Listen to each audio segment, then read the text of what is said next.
Zdravím vás všetkých, čo ste sem dneska teda prišli. Za- za- Začnem rovno s prezentáciou, ktorú som si pre vás pripravil. Dajte mi ešte vedieť, či ma počujete v pohode do chatu, či je všetko v poriadku. OK. Dobre. V zásade dneska sa pozrieme na vplyv technického SEO a celkovo rýchlosti webových stránok na konverzie, ktoré teda v konečnom dôsledku vedia zvýšiť vaše príjmy ako spoločnosti. Začnem ešte teda predstavením sa. Volám sa Martin Štepanek, pracujem ako konzultant technického SEO a optimalizácie rýchlosti webových stránok. Moje skúsenosti v podstate sú viac ako 14 rokov som pracoval ako web developer s tým, že moje primárne zameranie bola optimalizácia rýchlosti webových stránok a zároveň navrhovanie infraštruktúry pre webové stránky.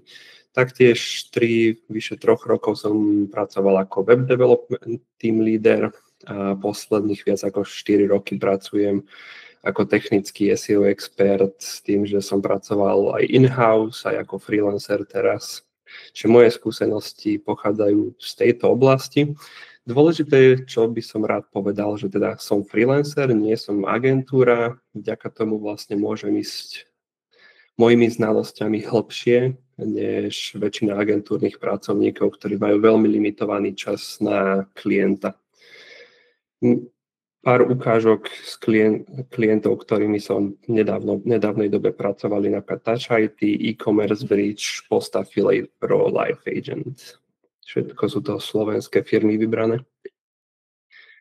O čom bude teda dnešný webinár? V zásade prejdeme si, čo je technické SEO, prečo by ste nemali vlastne technické SEO ignorovať, jednotlivé teda kategórie problémov a taktiež najčastejšie chyby v praxi a ich vplyv na biznis. Keď budete mať náhodou nejaké otázky, ktoré vyplynú prípadne z prezentácie, prípadne vás niečo ďalšie zaujíma, tak sa kľudne pýtajte v čete. Ja sa posnažím priebežne odpovedať a potom máte aj veľký priestor na konci na pýtanie sa otázok a ja sa ich teda posnažím všetky zodpovedať. To by bolo k organizačným veciam všetko. Začal by som takým trošku vtipným prirovnaním, že ako by vlastne vyzeralo technické SEO v reálnom živote. Krásnou ukážkou je napríklad, toto síce súvisí trocha s covidom, ale v zásade váš web server často vďaka záťaži, ktorú už má, nedokáže obslúžiť nových klientov, takže dosť často sa stáva, mám to možnosť vidieť hlavne pri auditoch, kde robím cieľene vyššiu záťaž na server, že server postupom času začne odpovedať už len jeden request za druhým, nedokáže spracovať viac requestov v rovnakom momente. Veľmi častým problémom je taktiež také zabarikádovanie svojej webovej stránky, kde ju buď čiastočne, alebo dokonca úplne zablokujete pre crawlery.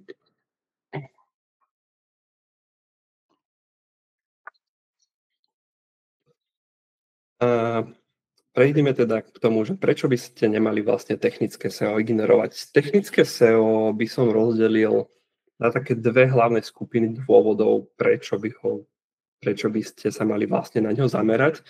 Prvým dôvodom je v zásade tá jeho prvotná pointa, aby vaša webová stránka bola crawlovateľná, následne indexovateľná napríklad z pohľadu Google, ale v dnešnej dobe teda aj z pohľadu aplikácií ako je OpenAI a podobne, ktoré majú špecifické požiadavky na webové stránky na rozdiel od Google.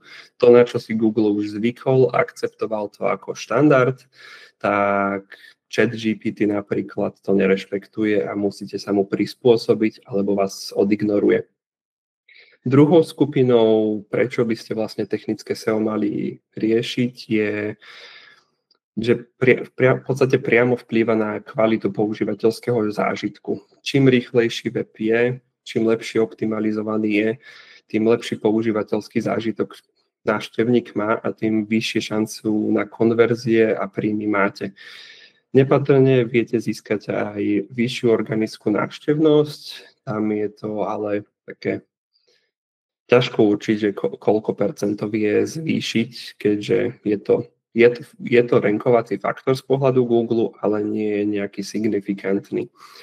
Dôležité je tiež však, že keď vyriešite technické SEO, tak budete mať dobrý základ pre ďalšie SEO aktivity. Problémom vlastne je to, že aj keď už dnes máte dobré backlinky na vašu stránku, máte perfektný content, tak pokiaľ nezvládate niektoré časti technického SEO, tak všetky tieto aktivity sú vám v zásade úplne zbytočné, lebo blokujete príklad prístup na webovú stránku, Google nedokáže efektívne prehľadať stránku, AI nástroje tiež nedokážu prehľadávať efektívne stránku, takže v zásade to vie vybudovať teda pevný základ pre ďalšie SEO aktivity. Taktiež vďaka tomu viete získať rýchlejšiu a dostupnejšiu webovú stránku a teda pripravenú pre AI nástroje.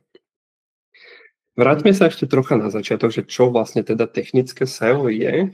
Je to v podstate optimalizácia webovej stránky pre vyhľadávače, roboty a v konečnom dôsledku vašich používateľov.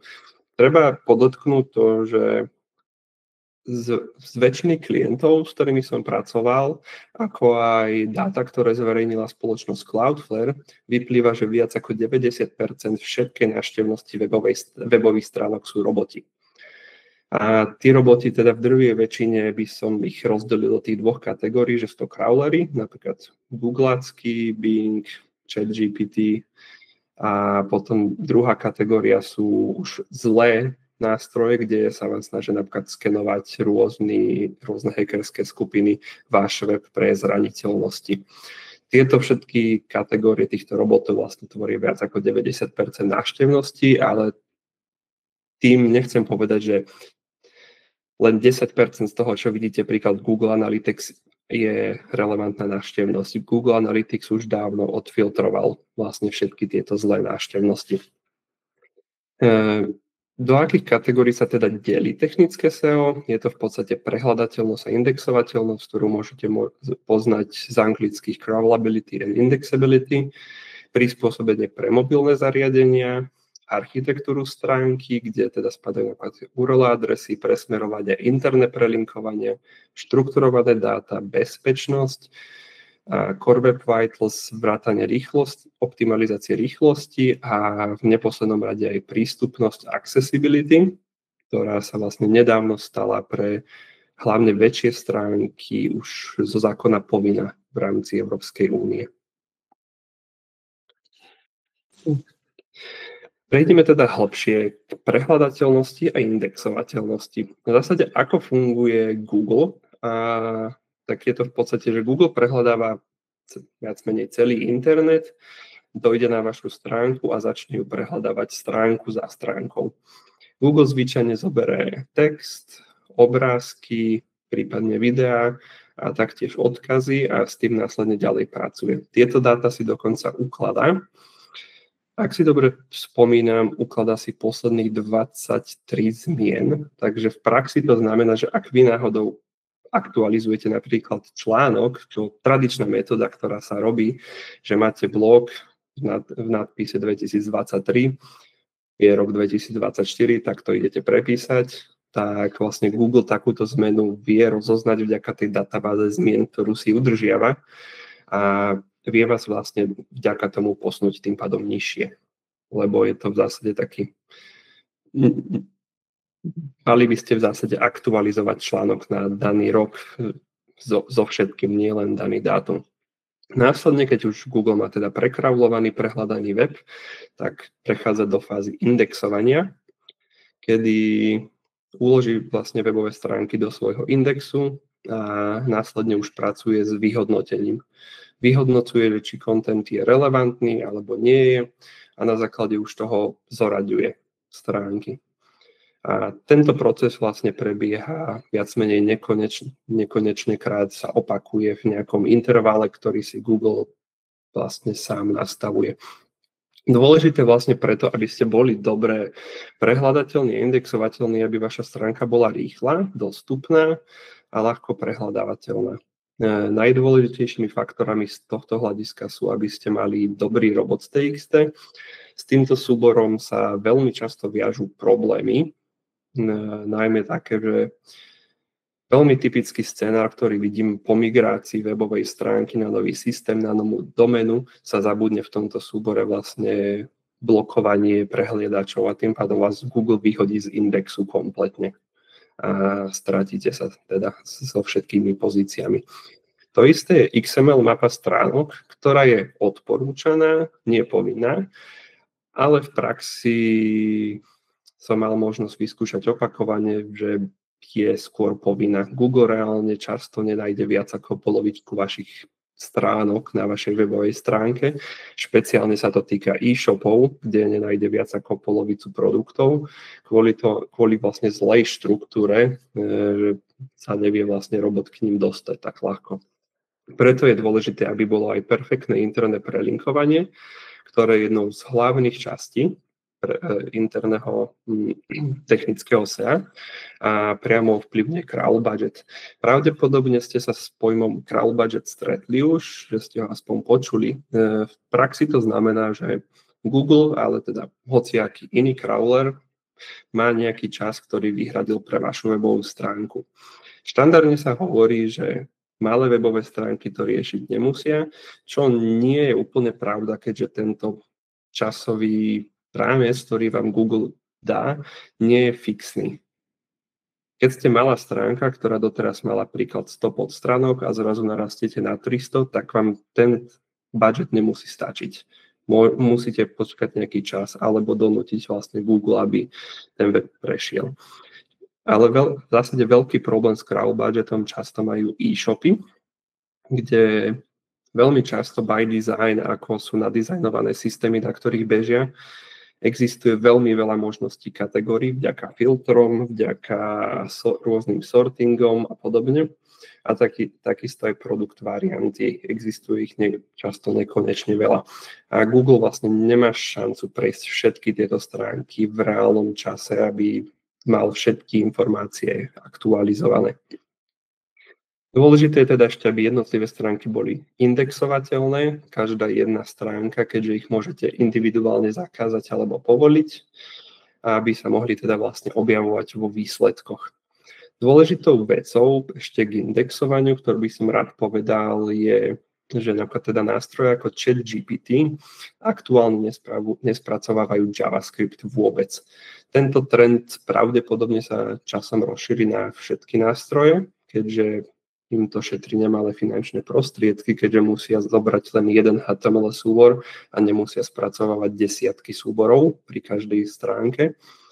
A čo teda z toho vlastne vyplýva je, že ak vaša stránka je vyslovene odkázaná na JavaScript, tak máte takmer nulovú šancu sa indexovať. Nedávno som takto robil audit jednej americkej spoločnosti predávajúcej proteín a v podstate ich webová stránka bola kompletne vyrenderovaná JavaScriptom. Tým pádom v Google performovala v celku dobre, ale napríklad v ChatGPT ste sa ich produktom nevedeli dostať vôbec. To isté teda platí pre vaše weby, ak náhodou sa veľmi spoliehate na JavaScript.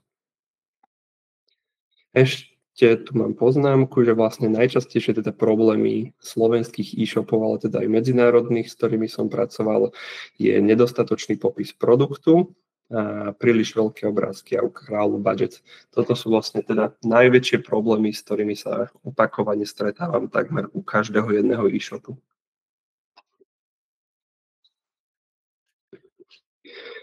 Ďalším problémom je prispôsobenie pre mobilné zariadenia. V dnešnej dobe v podstate už viac ako 60% vo všeobecnosti trafiku ide cez mobilné zariadenia a teda ľudia prehľadávajú, vyhľadávajú, ale nakupujú už dneska cez mobilné zariadenia. Z toho vlastne vyplýva posun k mobile first indexovaniu, kedy Google, ale vlastne ďalšie nástroje prehľadávajú váš web ako mobil. Pokiaľ teda, napríklad, čo sa často stáva, v mobilnej verzii vašej webovej stránky nezobrazujete všetky dôležité dáta, texty, tak vlastne Google ich v tom momente nevidí. Na desktope ich môžete mať, ale keďže Google spracováva dáta ako mobil, tak sú žiaľ pre ňoho neviditeľné a tým pádom s nimi nepracuje. To sa napríklad vzťahuje často na rôzne akordeóny, taby a podobne, kde vlastne text je schovatý cez display na. Tým pádom to Google vlastne nevidí a nespracováva. Čo sa dá však zlepšiť u mobilných zariadení je teda samozrejme design mobile first. A čo by ste mohli teda ešte úplne zlepšiť je prejsť si celý nákupný proces a zjednodušiť ho maximálne, ako to len ide. V zásade veľmi dobre je minimalizovať počet položiek a nevyžadovať vlastne od používateľa nič, čo nevyhnutne nepotrebujete k spracovaniu objednávky. Veľmi odporúčam mať napríklad guest checkouty, aby človek si nemusel vytvárať účet. Týka sa to hlavne tých e-shopov, kde ľudia nakupujú veľmi zriedkavo, často typy produktov, ktoré nie sú opakovane často nakupované. Ako sa dá napríklad toto zlepšiť? Ešte mobile first je, ak ste už počuli niekedy Progressive Web Apps, jedná sa v podstate o spôsob, ako viete zo svojej webovej stránky, zo svojho e-shopu spraviť aplikáciu. Viete v zásade vďaka tomu značne urýchliť vašu webovú stránku a hlavne viete sa viac priblížiť ku konverziám, ktoré majú mobilné aplikácie. Čo je vlastne všeobecné dáta, ktoré Google zozbieral, tak v priemere mobilné webové stránky, teda e-shopy, majú konverzie okolo 0,3%, zatiaľ čo mobilné aplikácie majú až 20%. A v zásade vďaka týmto Progressive Web Apps sa viete dostať niekde vyššie. Určite to nebude nejaký 10% zrazu, že získate polovicu mobilnej aplikácie, ale môžete sa dostať až na nejaké percento kľudne, čo rapidne zvýši vlastne obrat z mobilov. Je tu jedna otázka v čete. Ghost je postavený na JavaScripte, ale ak si dobre pamätám, tak používa server-side rendering, takže tam by nemal byť problém s handtým priamo. Ide o to, že napríklad existujú aj frameworky ako je Next.js, ktorý možno niektorí poznáte, ktorý je tiež naozaj celý JavaScript, ale ide o to, že či používate client-side rendering, teda webová stránka sa spracuje až na strane klienta v prehliadači vášho návštevníka, alebo server-side rendering, kedy vy už máte pripravené HTML-ko so všetkými textami a ten JavaScript to už potom v zásade len tú webovú stránku vylepšuje. Každopádne, ak bude treba pomôcť tou vašou webovou stránkou, tak mi len napíšte a môžeme sa skúsiť na to pozrieť.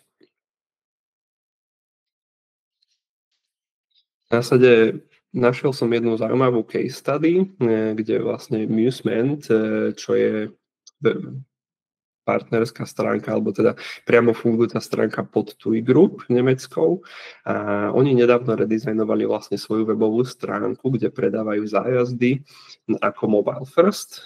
A vďaka tomu až 70% rýchlejšie sa dokázali návštevníci na ich webe navigovať a rýchlejšie sa teda dostali k svojim dovolenkám a vďaka tomu teda dosiahli vo finále o 15% vyšší pomer konverzií z platených kampaní.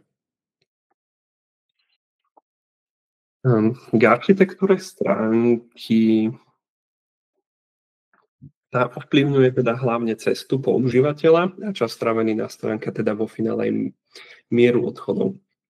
Dôležité stránku mať je architektúru čo najlepšie nadizajnovanú aj z pohľadu teda tých URL a adries, ale teda aj z pohľadu infraštruktúry za webovou stránkou. Treba mať naozaj dostatočne výkonný server, hlavne v prípade e-shopoch, aby sa vám nestalo, že keď napríklad príde nejaký nával v podobe Black Friday, tak vaša webová stránka padne. Dôležité je taktiež mať jasnú navigáciu. Treba naozaj sa zamyslieť nad navigáciou, ako je horná navigácia v headri, aby tam boli naozaj všetky dôležité veci a aby aj URL adresy boli jasné a čitateľné a zrozumiteľné pre ľudí. Taktiež treba používať správne presmerovania, veľmi častý problém, čo som si všimol špeciálne medzi slovenskými SEO agentúrami, tak odporúčajú všetko redirektovať na homepage. Keď stránka už viac neexistuje, redirektnite ju na homepage. Táto praktika je celku veľmi zlá z pohľadu technického SEO a v zásade, ak stránka má byť nedostupná a obsah ste už nechcete mať viac zobrazený, tak existuje iný status code, nie redirektový, ale status code, ktorý hovorí o tom, že content je už preč a je to teda 410. Taktiež je možné redirektovať, ale v zásade cieľ redirektov je v tomto prípade, aby šli na správne webové stránky. Aby ste neredirektovali na obsah, ktorý je absolútne nerelevantný k tomu pôvodnému obsahu. Taktiež vlastne najdôležitejšou časťou v tomto smere je teda navrhnúť dobré interné prelinkovanie. Je to vlastne dôležité jednak z pohľadu crowd budgetu. Cieľ je totiž to, aby Google našiel, teda ďalšie prehľadávače našli všetky vaše podstránky na webovej stránke a toto je najlepšia cesta, ako im to umožníte. Ale druhou časťou, prečo vlastne interné prelinkovanie treba riešiť, je to, že prenášate v zásade tým váhu na nejaké stránky na vašej webovej stránke. Veľmi dobrým príkladom, ktorý som počul od bývalého kolegu, je, že prečo by vás vlastne Google mal rankovať na nejaké kľúčové slovo, na ktoré sa ani sami nechcete odkazovať na vašej webovej stránke. V zásade je dôležité, aby ste si vytvorili štruktúru interného prelinkovania, stanovili si stránky, ktoré sú dôležité a postupne cez ne prelinkovávali. Napríklad na mojej webovej stránke som napísal blog o Core Web Vitals, tak všetky výskyty, napríklad slova Core Web Vitals, teraz prelinkovám na ten blog, aby ste si potenciálne vedeli prečítať viac o tých Core Web Vitals. V zásade podobným princípom to treba spraviť aj na ďalšie kľúčové slova. Ďalšou kategóriou sú štrukturované dáta, tiež známe ako schema.org alebo rich snippets.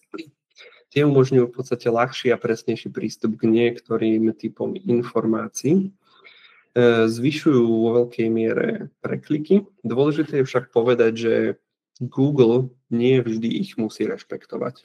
Je super mať implementované maximálne množstvo týchto štrukturovaných dát, ktoré je možné pre vašu webovú stránku implementovať, ale Google si z nich povyberá, čo je pre neho zmysluplné, kedy je zmysluplné pre neho to zobraziť.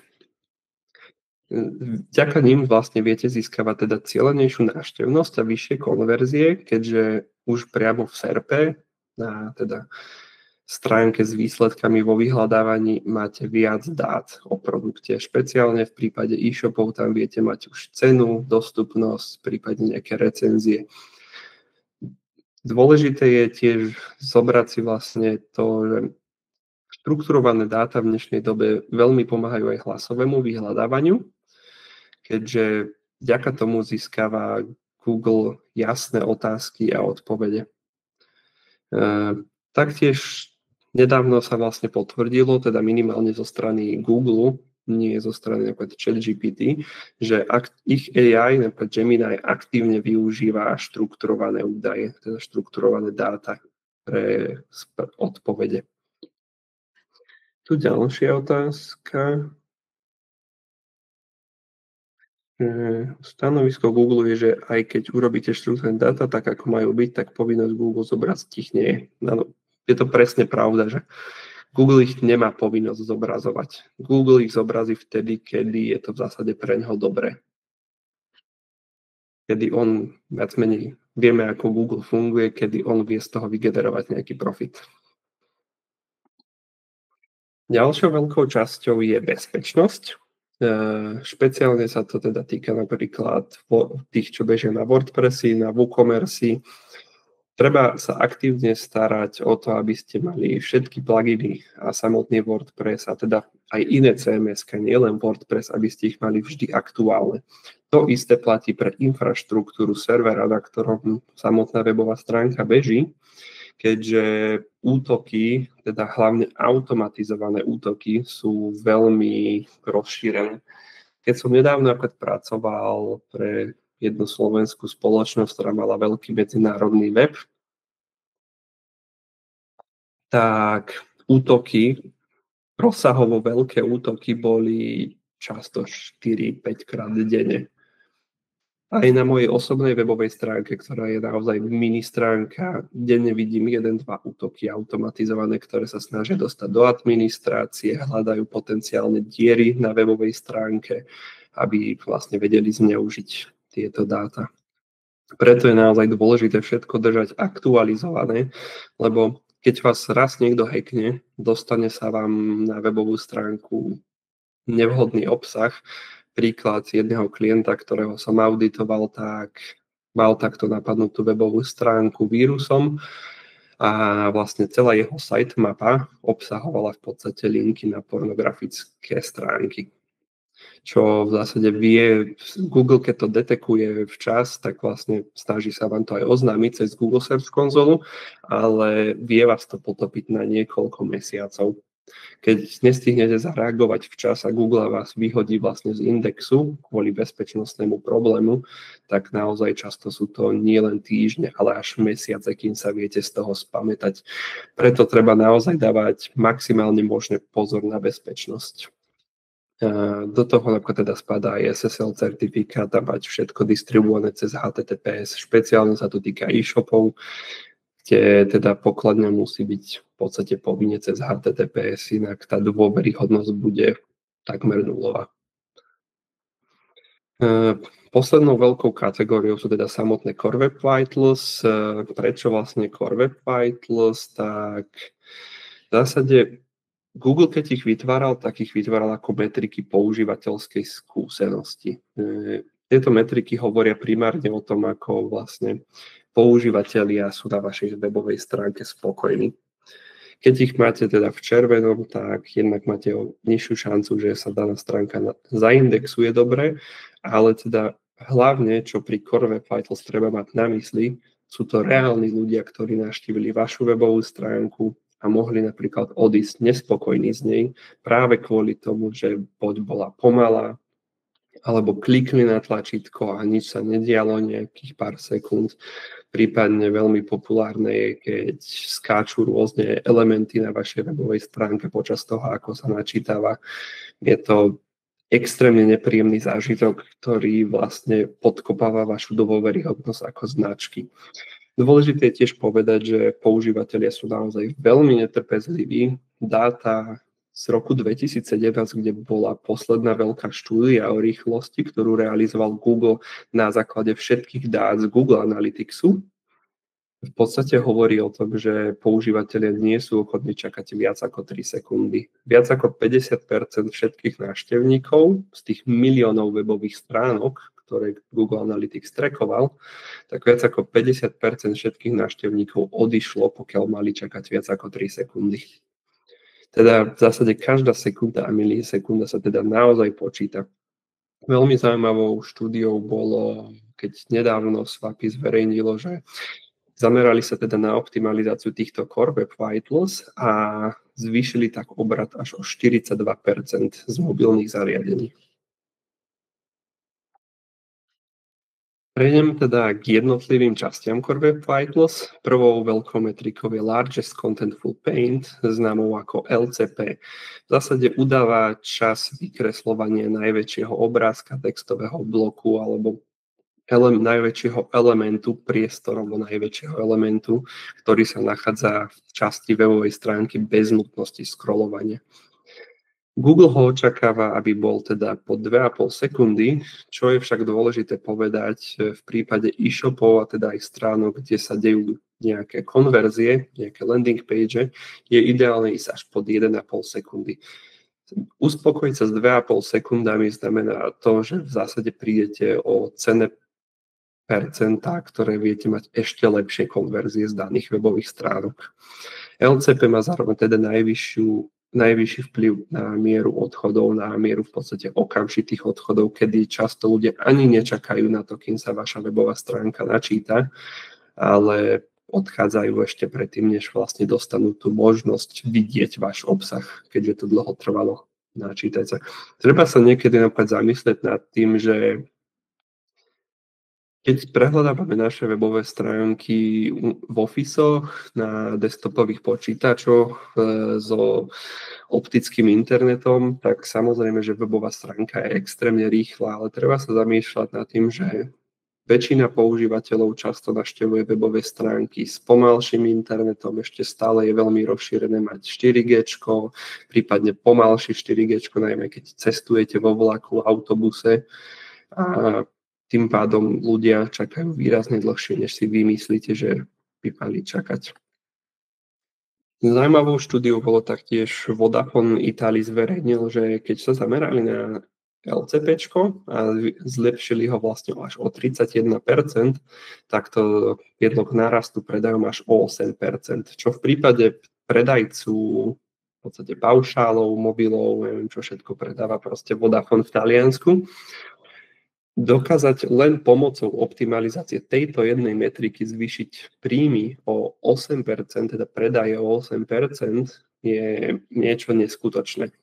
Myslím, že marketingový tým by mal čo robiť, aby priniesol kampaň, ktorá by zvýšila predaje až o 8%.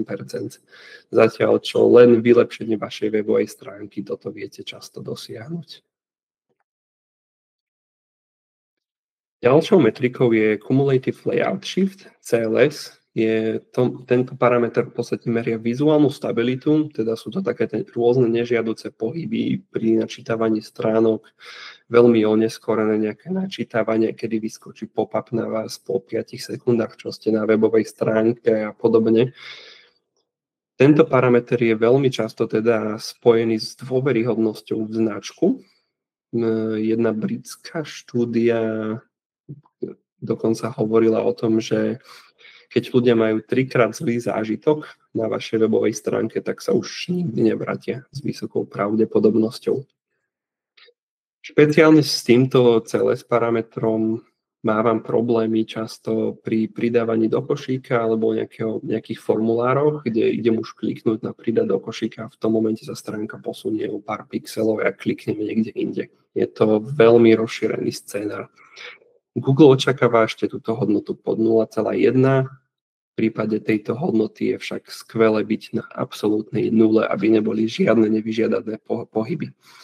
Ďalšou case study bolo napríklad to, že AliExpress, keď zlepšil vlastne svoje CLS-ko, tak zaznamenal pokles miery okamžitých odchodov až o 15% menej.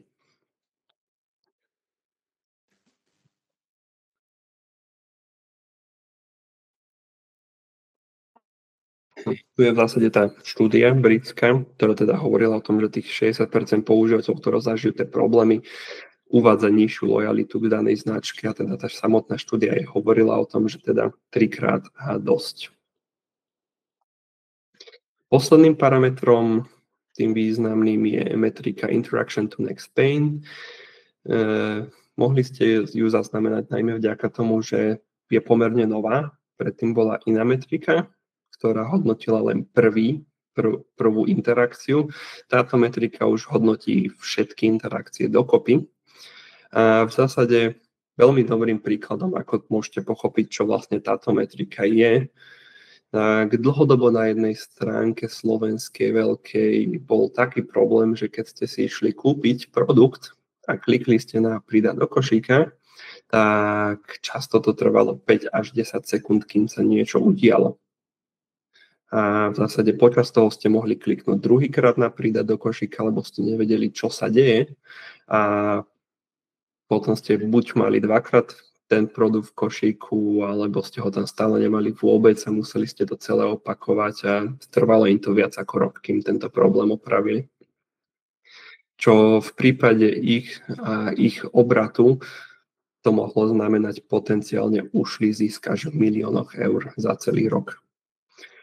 Zlé INP teda negatívne vplýva najmä na interakciu používateľov a konverzie.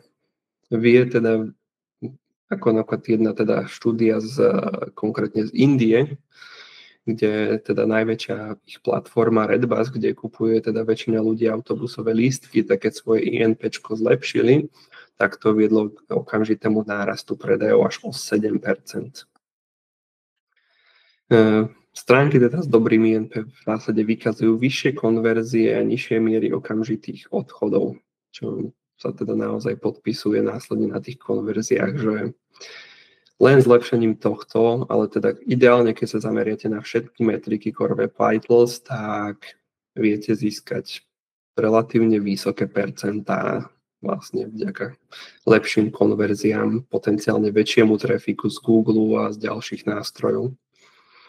Kde teda začať? V zásade všetci máte prístup ku Google Search konzole. Kto ešte nemá k svojej webovej stránke rozbehnú Search konzolu, mal by to urobiť hneď po tomto webinári. A treba sa troška zoznaviť s tou Search konzolou, popozerať sa, aké dáta vám vlastne ponúka, čo vám to hovorí a skúsiť s tým nejako postupne začať pracovať. Ďalšou dôležitou vecou je, aby ste si prezreli vašu webovú stránku nejakým auditovacím nástrojom, ktorý ju prekravuluje celú. Ideálne, čo odporúčam, je napríklad Screaming Frog SEO Spider, ktorý dokáže do 500 URL adres robiť takýto audit zadarmo. Nad 500 URL adres treba žiaľ mať licenciu platenú, ktorá ale stojí teda nízke stovky eur ročne, tuším, že do nejakých 300 eur. Treba mať ale na to naozaj dobrý počítač, hlavne pri väčších slovenských stránkach.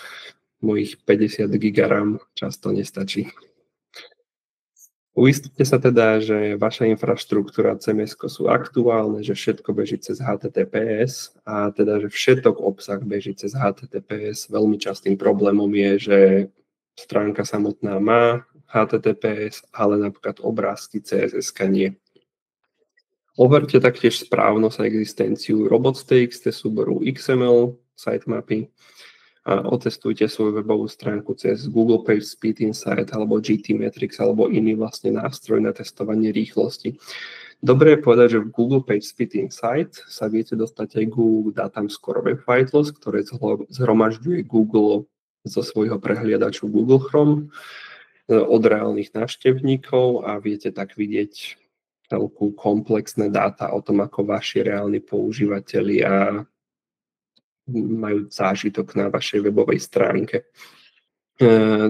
Dobre je však z času na čas robiť tieto Core Web Vitals merania komplexné cez sekundárne nástroje, keďže Google Chrome a Google má teda limit. Síce Google Chrome má viac ako 60% podiel na trhu prehliadačov, ale stále je tam zvyšných 40% a nemáte teda kompletný obraz od tých svojich návštevníkov, že čo zažívajú na webovej stránke. Na mojej webovej stránke technické SEO.sk taktiež si viete stiahnuť bezplatne kontrolný zoznam, checklist technického SEO. Žiaľ, tento checklist je na teraz dostupný iba v angličtine, tak ako väčšina vlastne týchto mojich sekundárnych materiálov, ktoré som vytvoril, tak som primárne vytváral v angličtine. Dôležité ešte, keď už sa vrhnete do takéhoto samoauditovania interne, tak je naozaj dôležité sa zamyslieť nad prioritizáciou. Treba sa naozaj tak logicky zameriavať na opravy, ktoré budú mať vysoký dopad a čo najnižšiu námahu, potom vysoký dopad a nejakú vyššiu námahu a postupne fixovať viac menej všetko. Dôležité je však, že aby ste nefixovali naozaj že úplne všetko. Priemerný audit, ktorý keď robím, tak odhalím často viac ako 150, 200, 250 problémov na webovej stránke a nie všetky naozaj dávajú zmysel. Často sa z dlhodobého hľadiska venujeme možno prvým 20, prvým 30, keďže niektoré naozaj sú časovo náročné na opravu.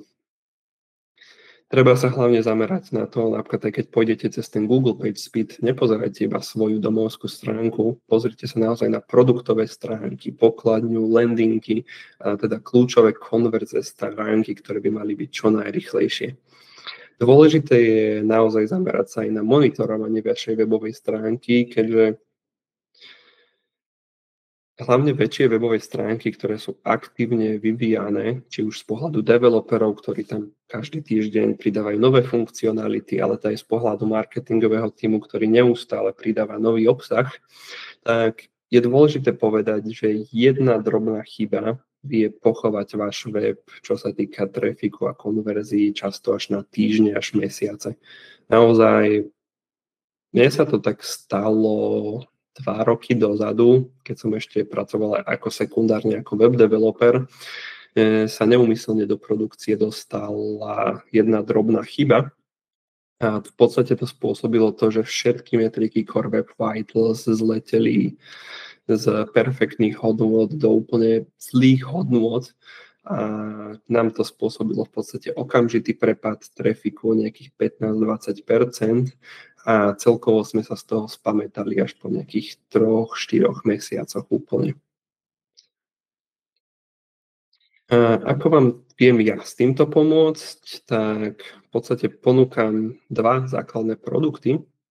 Jedným je technický SEO audit, kde sa hĺbkovo viem pozrieť teda na vašu webovú stránku, na váš e-shop a pripraviť vám zoznam všetkých problémov s podrobnými návodmi, ako ich riešiť. Návody píšem vždycky cieľene pre každého jedného klienta zvlášť, keďže každý klient má iné CMS, inú štruktúru tímu, keďže niektoré úlohy sú na developerov, niektoré úlohy sú na content team, niektoré zase musia byť aj prediskutované často s vedením.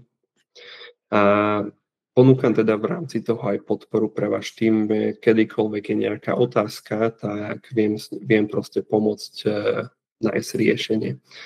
Hlavne tým, že som vlastne dlhé roky pracoval ako web developer, tak viem tie problémy nájsť oveľa rýchlejšie a šetriť pritom vlastne nemalé peniaze na čase. Dôležité je teda povedať, že ešte v porovnaní s agentúrami na Slovensku neposielam žiadne nekonečne dlhé PDF-ka, ako je typické pre mnohé agentúry, že keď si spravíte u nich technický audit, tak dostanete PDF-ko s 50 stranami, s ktorým vlastne nemáte ani páru, čo by ste mali robiť. Pri správnej teda implementácii všetkých vecí z auditu budete mať teda vyššie konverzie, príjmy, dobrý základ pre SEO, dobrý základ pre AI nástroje a spokojných návštevníkov. Sekundárny produkt je aktívny monitoring, to je teda hlavne pre veľké webové stránky, ktoré sa aktívne vyvíjajú. A tam vlastne ja monitorujem aktívne 24/7 v podstate zmeny v kóde, zmeny v obsahu, zmeny v dostupnosti a podnikáme proste aktívne kroky na základe týchto zmien, keď sa náhodou niečo pokazí, prípadne keď príde nejaký nový trend a niečo treba implementovať do webovej stránky, tak som v podstate v dispozícii neustále. Treba teda myslieť na to, že naozaj jedna chyba v obsahu v kóde vie znížiť konverzie na niekoľko týždňov až mesiacov. Ak ste teda pripravení vyťažiť z vašej webovej stránky maximum, tak môžete sa na to už do toho pustiť či už sami, individuálne s vašim tímom vo vašej firme, alebo vám teda viem s tým pomôcť ja ako externý konzultant. Len pre obraz, aby ste vedeli, kde sa napríklad ceny mojich služieb pohybujú, tak kompletný audit začína niekde okolo 2000 eur, monitoring začína okolo 1000 eur mesačne. S tým, že teda mám pripravenú zľavu pre všetkých, ktorí sa dneska pripojili na webinár, 20% na prvú objednávku. Následne môžeme teda prejsť k vašim otázkam. Môžete sa teda pýtať v čete, čo by vás zaujímalo, čo by ste radi vedeli o technickom SEO viac, prípadne nejaké vaše problémy, ktoré ste mali, a som vám teda k dispozícii na ich zodpovedanie.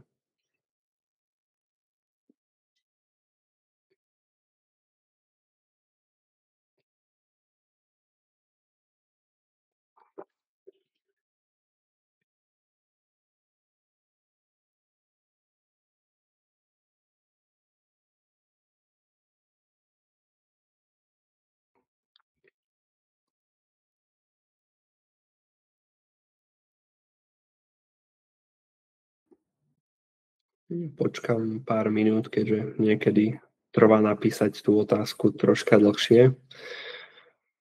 Každopádne ďakujem všetkým, čo sa dneska pripojili, že ste si našli takto čas.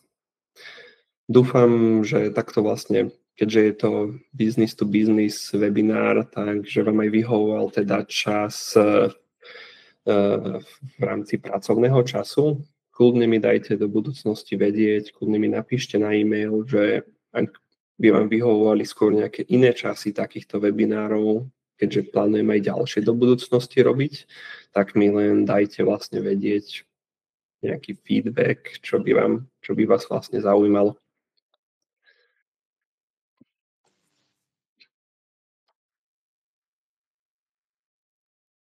Dobre, je tu jedna otázka.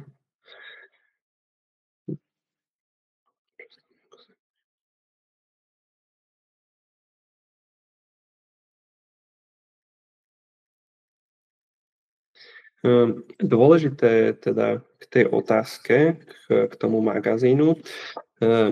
Veľmi dôležité je, že neodporúčam byť naozaj posadnutý nejakými tými hodnotami v Google PageSpeed Insight. Google PageSpeed Insight, teda samotné tie hodnoty bodové, nemyslím teda tú časť, kde máte Core Web Vitals úplne na vrchu, tieto metriky, vlastne Google PageSpeed Insight sú laboratórne metriky. Keby si pozriete vlastne device, akým to Google meral, tak je to naozaj, že veľmi osekaný starý Androidový telefón. Preto dosiahnuť 100 bodov na mobile je veľmi ťažké. V momente, ako tam implementujete hociaký JavaScript, tak je to už skoro nemožné. Neodporúčam teda sa vôbec na toto zamerať, že aby ste teda prípadne mazali dokonca nejaké skripty z vašej webovej stránky len preto, že chcete mať 100 bodov. Tento Google PageSpeed Insight, ja ho napríklad využívam pri monitoringu, kde stanovíme si s klientami rôzne page, ktoré sú kľúčové a aktívne ich monitorujeme pomocou vlastne toho Lighthouse, ktorý beží na pozadí Google PageSpeed Insight. Snažíme sa vlastne s tým, že vieme získať dáta o tom, aký je priemerný výkon mobilu, počítača, reálnych návštevníkov webovej stránky, tak snažíme sa vlastne tieto dáta simulovať pomocou takých počítačov. A v zásade, prečo robíme takýto monitoring, je, že v čase získavame informácie o tom, či sa niečo pokazilo, či sa niečo nepokazilo, keďže naozaj aj z mojich vlastných skúseností ako developera pokaziť sa dá niečo veľmi rýchlo, aj keď to kontrolujú 3-4 ľudia. Čiže v zásade stručne povedané, teda nebuďte posadnutí nejakými tými hodnotami v Google PageSpeed Insight, lebo nedáva to naozaj zmysel. Ďalšou otázkou je...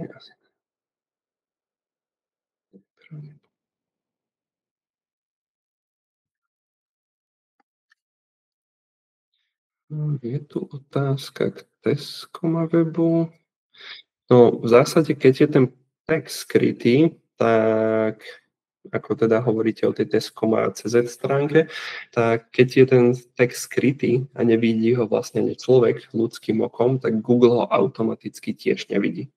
Je vhodné radšej mať v hlavičke krátší text, teda doplniť ho o dlhší text už pod produktami, ale je vhodné naozaj neskrývať žiadne texty na webovej stránke, lebo Google sa naozaj riadi pravidlom, čo vidí, to použije. Dôvod, prečo sa vlastne prišlo k takémuto spôsobu, je to, že v minulosti ľudia naozaj dávali do svojej webovej stránky strašne veľa veľmi optimalizovaného kodu, ktorý by nikdy nikto nečítal. A Google ho v tej dobe ešte spracovával, ale v zásade, keď Google na to prišiel, že ľudia to takto zneužívajú, tak sa aplikovalo pravidlo, že len to, čo človek vidí, tak tým Google vlastne pracuje.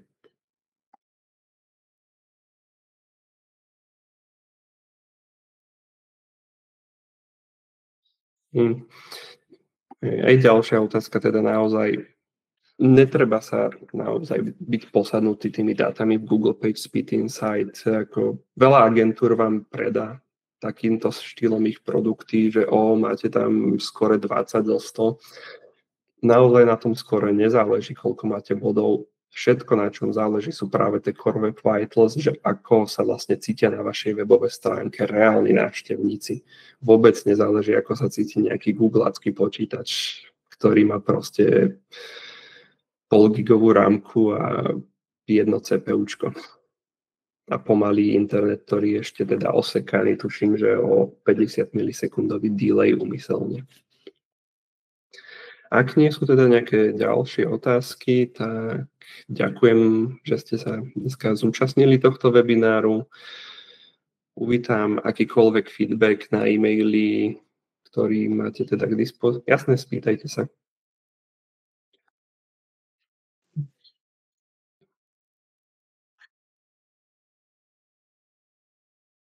Prípadne, ak máte aj záujem o nejakú konkrétnu hlbšiu tému webinárov do budúcnosti, neváhajte mi napísať na e-mail.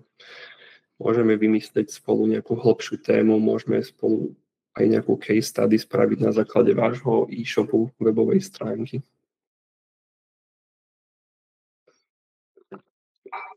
Zároveň pre tých, čo prišli dneska neskôr na tento webinár, tak tento webinár zverejním aj na YouTube vlastne a budete si ho vedieť teda pozrieť kedykoľvek aj spätne.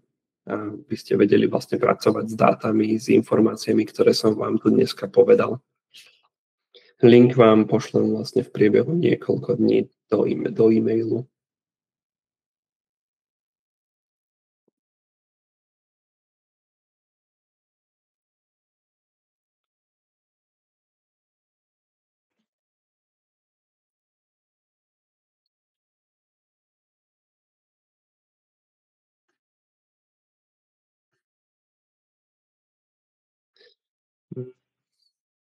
Čo sa týka tých tagov, tak vedia byť aj dobré, ale povedal by som, že u väčšiny webov nevedia získať vlastne taký trafik, ktorý by vlastne stal na to, aby sa realizovali. To som pracoval nedávno s jedným klientom, ktorý má naozaj návštevnosť na svojom magazíne viac ako 1 000 000 ľudí mesačne, tak v zásade nebolo tam nič veľké. Na tieto značkové stránky prichádzal trafik rádovo proste v desiatkách ľudí mesačne. To úsilie, aby sa to nejako robilo, nedávalo nejako veľmi zmysel. Každopádne odporúčal by som hlavne napríklad u webových stránok, aby sa teda, že čo tam môžem pochváliť aj na tom vašom magazíne Metal Mania, že používate naozaj reálne mená.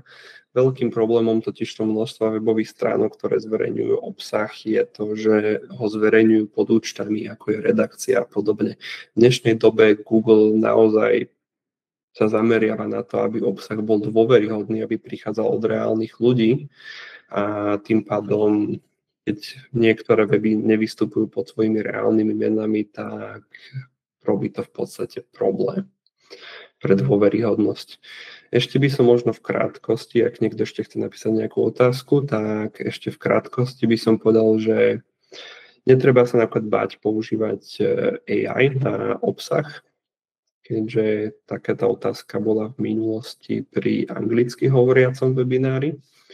Netreba sa naozaj báť takého niečoho, lebo treba si len nájsť správny vlastne pattern, že keď píšete akýkoľvek obsah na vašu webovú stránku, vždy sa zamyslíte nad tým, že či by ste si ho sami prečítali, či by ste sami na taký článok klikli, či by vás to naozaj zaujímalo. Lebo často, keď klientovi načrtnem toto, že zamyslite sa nad tým obsahom, aký vlastne máte na vašej webovej stránke a prečo sa teda nerenkuje, tak v zásade často dopadne odpoveď taká, že vlastne ani ja sám by som nečítal ten obsah, že mi to nedáva zmysel. Takže naozaj toto je taký kľúč, že aj ja osobne používam pri písaní textov AI. Na tom nie je totiž to nič zle.